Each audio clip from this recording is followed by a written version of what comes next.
One of the things we see these days that has been going for a very long time, but is probably more popular than ever, is online competitive gameplay.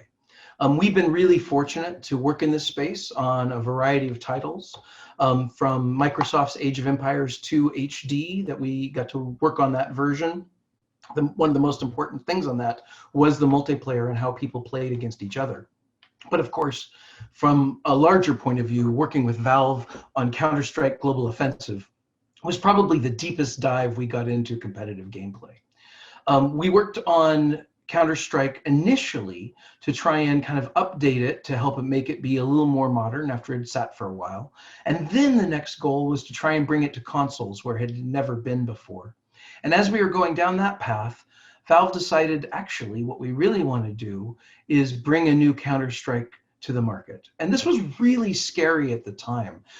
If you remember in the late 2010 era and thereabouts, there were kind of two Counter-Strike camps. There was the CS 1.6 folks from the original Half-Life version, and Counter-Strike being initially a mod to Half-Life, who were very passionate about that game, and they didn't want to take any of the updates that happened afterwards. And then there was the Counter-Strike Source folks that was built on the Source engine, which was all about Half-Life 2.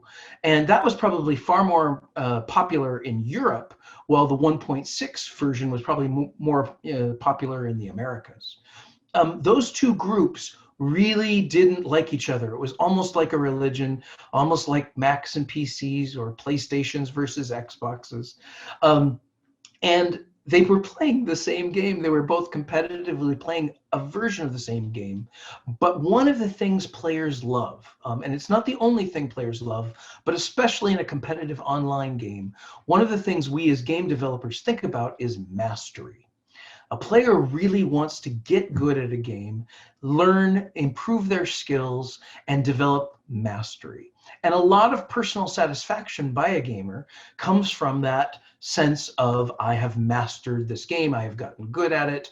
And there's a curve where you start getting really good, big differences early, and then how much you get better later in time is smaller. But sometimes that smaller difference makes you much more competitive at a higher level, and that's very satisfying to a player. So mastery was really important. And here we have people who have developed mastery for Counter-Strike 1.6 and mastery for Counter-Strike Source, and they don't want to give up their mastery. And now we are at Hidden Path working with Valve, saying, how can we introduce a new Counter-Strike, ends up being called Global Offensive, that doesn't invalidate their existing mastery for the existing audience, but then is both attractive to them and brings in new people so that the product can grow. And mastery and new people, new acquisitions, as is often called, are often in opposition. They often don't go well together because mastery is often about designing a game so that it really respects the player's skill and that the player has to get a little bit better. And when they are, it's them doing it, not the game, and they feel good about it. The truth of the matter is, as a game designer or a game developer, you can make any game infinitely hard or infinitely easy. And neither of those are interesting to players. What's interesting is when there's just the right amount of challenge that they feel like they can get better and that it's their fault that they're not better, not the game's fault. If they feel like it's the game's fault, then they believe the game is too difficult and they get frustrated and they leave your game. And if they feel like the game is too easy, they get bored with your game and they leave the game. So you're often working for that area in between boredom and frustration.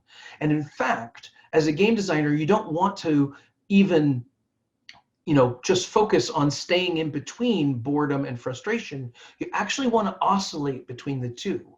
And the reason is, as you progress in your product, if you're a competitive online game, or just a competitive game in general, you want to increase your difficulty over time for the player up to the point where they're going to get frustrated but not cross that point so that they feel like they're growing. And then you want to give them a release so that they feel that sense of learning and using being rewarded by really getting to use the mastery they've just learned.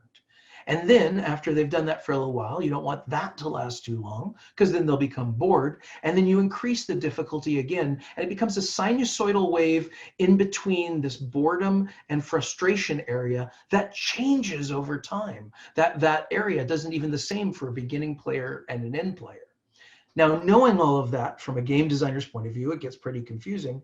You now say, hey, I want to make sure those people who already have mastery, who already have great skills, can come in at a place similar to where their skills are, but I also want to bring in new people. And this is a really tough design challenge. And what it ends up doing is you need to find ways to get players to self-select into the right spot for them, so that a person who's looking for a great challenge gets quickly to the place where they have the right challenge. Sometimes online competitive games will use matchmaking that is skill-based, but there's so many flaws with it, it doesn't always work. We developed an ELO-based competitive skill-based matchmaking for Counter-Strike. It was fairly new at the time. Today there are many ELO matchmakings, and there had been some then too. We weren't the first by any means, but ours was fairly comprehensive. And it wasn't perfect and it wasn't great, but it did help. And it did help get people into the right spot. And then it's about UI and communication in the game, about where are the ranked matchmaking games or the pro games, or what the skill settings are. And then for the new players, here are the modes that help you learn what you need to learn to go play with those tough people after you've put in some hours and enjoyed yourself. And you see that in all sorts of games nowadays. This idea of the ramp, of the acquisition ramp, but also a place for skilled players to enter deep into that ramp is super important. So as a player, you go, wow, these spent all this time putting together where I come in the game and where I'm going to get the fastest enjoyment. And as a designer, you have a lot of sleepless nights going, will they understand? Can I communicate to them where it should be and how I get them to the place where they're going to have the most fun? Because that's what you are as a game designer. You're an entertainer, and your goal is to really entertain people and bring them into the fold. So with Counter-Strike Global Offensive, our goal was to lower the skill floor so more people could get in, and raise the skill ceiling so people with mastery had even more to grow in mastery and get excitement and enjoyment out of it. And that was kind of our main goal as making a new Counter-Strike. At the time, Counter-Strike was really developed in a very layered way. Every time someone worked on Counter-Strike, they added a new layer to it. And by the time Hidden Path joined the Counter-Strike project, there had been hundreds and hundreds of layers of code on top of each other, such that I remember if you wanted to see what was drawing a piece of UI on the screen, there were probably 43 places to look to see if one of those places was drawing on the screen. So we as architects, software architects, trying to make it really solid so that we could create a lot of flexible entertainment on top of that solid foundation. We redid the UI system. We redid the weapon system. We redid the movement system. We rebuilt all these systems, which is super scary because you're now changing what all these people already love. But then we made them what's called data-driven. We took these technologies and we made them very general, and they had lots of inputs where we could basically think of any value as a knob. We could turn and twist the knobs, but the whole system wouldn't change. Just the data going into the system would change so that we could, find the feel we were looking for. With this new system, we were able to try and match exactly the 1.6 feel and behavior. And it took a long time for a completely new movement system and weapon system to match 1.6, but we were able to do it with our new system. And then we turned the dials on the new system to make it match exactly Counter-Strike CSS, Counter-Strike source. And that took a long time, but finally we were able to find the data values in our system and make sure our system worked so that it could support both CSS and 1.6. And then we knew, okay, we have the feel of the mastery that players already have done. Now let's be very conscious about what things we're going to blend from each of those and what new things we're going to add. And we sat and talked with Valve and we worked on it. And so we took some initial stabs at that, kind of finding this new middle ground that became Global Offensive's own feel. But all of that feel was based on things from 1.6 or based on things from source. And then we added some new weapons and we looked at why people were using weapons and weren't using weapons, and how do we make the weapon choices more interesting choices. The things that make game design and game development important to a player is that they have real choices, not just that's obvious. If your game is well made, what one group of players think is completely the obvious answer, another group of players think the other is the completely obvious answer, and they don't understand why each other think the other answer. And that's because of their different play styles and the different things they get out of the game. And so what you're building when you're building a competitive multiplayer game is you're building a system. And if it's a balanced system, everyone comes to it with their own pre-understanding, pre-ways they like to play the game, the games they've already played, and they look for their methods in that system. And if they find it, they think your game is very good. And so building a balanced system is really hard and it takes a lot of time. And we were very fortunate that Valve gave us that time and gave us the resources to really iterate. And iteration is probably the biggest thing in game design to get a game to play and feel like you want it to play. And they gave us that time to iterate such that we could really create a balanced system so that when different people came into it, lower skill and higher skill, 1.6 players with great mastery or CSS players with great mastery, they could all come into this balanced system and see their path through that game, their choices of what weapons they buy, their choices of how they play the rounds, etc. And so building a balanced system was what Counter-Strike and many competitive games are really all about. Because if there's only one way to play and it's only the one right way, players bounce off of that pretty fast. They come in, they find the one right way, they enjoy it, and they leave.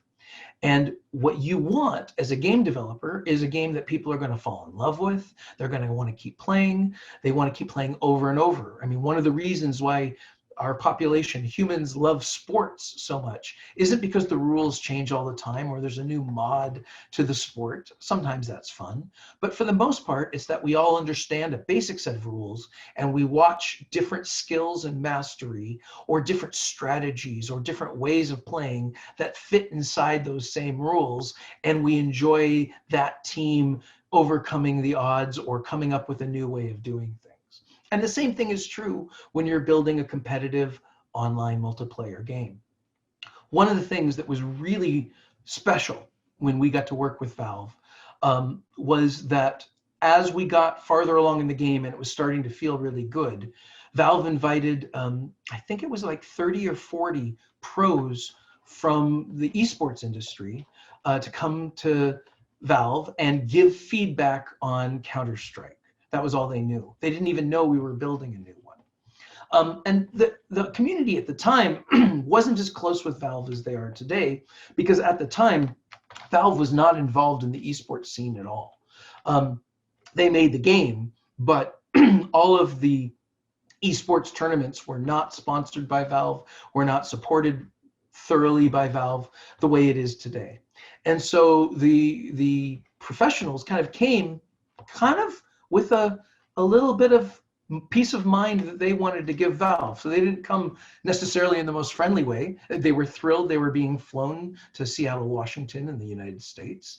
They were thrilled that they were being put up and that, in hotels, and that none of this was going to cost them anything. And Valve fed them and took very good care of them. So on the first day, they come and they meet us at Hidden Path and the folks at Valve, and we have lunch, and we're basically just listening to them about what's important to Counter-Strike to them. And that's what they think this whole trip is about. And then they come back to the office after lunch, and the Valve folks say, hey, we're building something new. Would you like to give it a try? And the professionals go, what? And so yeah, I want to try something. And they all sit down and they all start playing. And all of us who are working on the game get a paper and pad and pencil, just, simple, and listen to their comments as we stand behind them. And they hated everything. And this is not much of a surprise. The reason they hated everything is it was different and it wasn't what they wanted.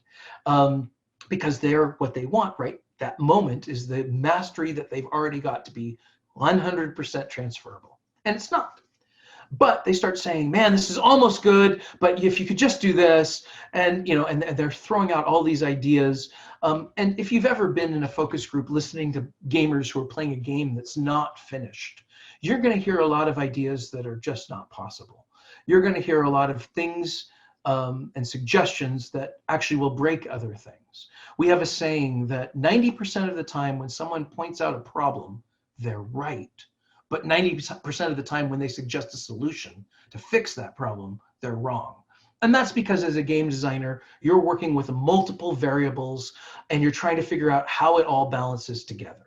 And so for us, the important thing in listening to those players was what was wrong.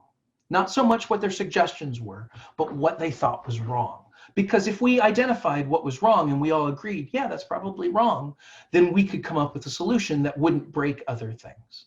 And maybe 10% of the time their idea would be a good solution, but most of the time that solution would break many other things for other players. And you're the custodian as the game developer, as the game designer, to try and protect all your players, because if you make a game for just one type of player, it's probably not going to be a successful game. Your success, especially in a competitive online multiplayer game, is about bringing lots of different players in and having them all feel like their way could be the best, and actually have it be potentially the best, so that you get really interesting competition.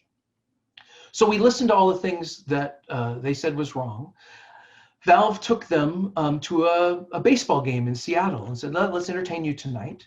And then us at Hidden Path and a few other folks at Valve worked late that night. We had planned it. We try not to work late nights in general, but we had planned this one ahead of time. And because we had a really good foundation of a data-driven system with a lot of knobs, we were able to, if there were 15 or 20 kind of major things they wanted to have changed, we were able to hit 12 to 15 of them just by changing some values in our data inputs to our base system. They came back the next day and we were expecting, to hear what, they didn't like in more detail. And we said, actually, we have another build for you. Do you want to try this? And they started playing and they're like, you fixed this. How did you fix this? Because normally game fixes take a long time. But one of the things that's really great about taking all that time ahead of time to build a really balanced system is that small tweaks in the data-driven system can make really big impacts on how things feel and how they play. And they were thrilled. And all of a sudden, all these professional players are going, you did what I asked. This is amazing. This feels right now. This one thing needs fixing, and that one thing needs fixing, but this is great. And just that beginning of response of bringing them, listening to them, being in a position because of the way we made the game to be able to make some changes quickly and having them respond to those changes, the new relationship between Valve and these professional players became much, much tighter than ever before. When we had a beta for the full audience and we would grow it over time, we also had a special beta just for the pro players to give their feedback. They were not the entire audience. They were one part of the audience. And if we did everything they wanted, we might have, alienated the rest of the audience. So we couldn't do that. But we knew that many people in the audience looked up to the pro players and someday wanted to be pro players. So we wanted to take their input and separately and be able to think about it and consider the ramifications of what we would take from them. And this is how, during Counter-Strike Global Offensive, we really found a way to try and create a balanced system that would work for the pros, would work for many different players, and would create a system that, fortunately, is still running today and still one of the most popular games.